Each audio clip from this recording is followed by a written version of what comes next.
by DJ Sammy Boss। जल चढ़ेलो बाबा फूल चढ़ेलो भर चिलम हम गाजा पिएलो। जल चढ़ेलो बाबा फूल चढ़ेलो भर चिलम हम गाजा पिएलो। अब पियाब भांग भर लोटकी हो शादी करा द बाबा छोटकी सा हो। शादी करा द बाबा छोटकी सा हो। शादी करा द बाबा छोटकी सा हो। शादी करा द बाबा छोटकी सा हो। जल चढ़ेलो बाबा फूल चढ़ेलो भर चिलम हम गाजा पिएलो। अब पियाब भांग भर लोटकी हो शादी करा द बाबा छोटकी सा हो। शादी करा द बाबा छोटकी सा हो। शादी करा द बाबा छोटकी सा हो।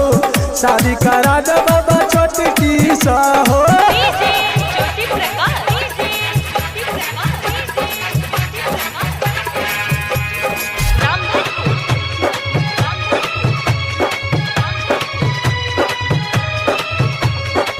सब दिन बाबा हम अही के पूजलो तैयो ने दानी दिलक बात यो सुनलो।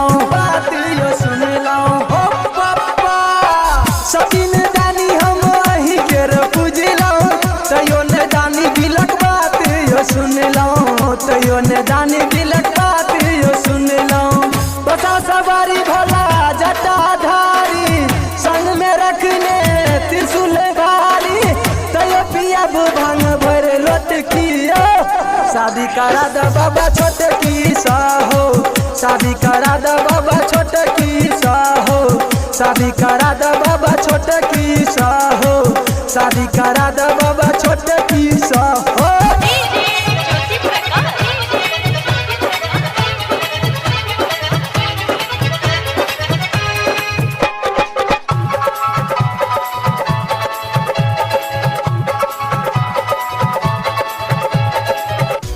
कृपा सुनू बाबा भोला दानी वही लिखे छी सबके जीवन कहानी। जीवन कहानी हो बाबा। करू कृपा सुनू बाबा भोला दानी वही लिखे छी सबके जीवन कहानी। वही लिखे छी सबके जीवन कहानी। सुनू ये बाबा फूल चढ़ेलो भर चिलम हम गाजा पिएलो। और पियाब भांग भर लोटकी हो शादी करा द बाबा छोटकी सा हो। शादी करा द बाबा छोटकी सा हो। शादी करा द बाबा छोटकी सा हो। शादी करा द बाबा छोटकी सा हो।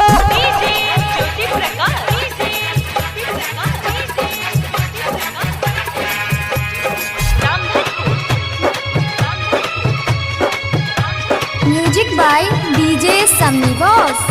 देखू यो दानी कल जुग के खेला विपिन विराट देखू भ गेल अकेला। भ गेल अकेला सुना हो बाबा। देखू यो दानी कल जुग के खेला विपिन विराट देखू भ गेल अकेला।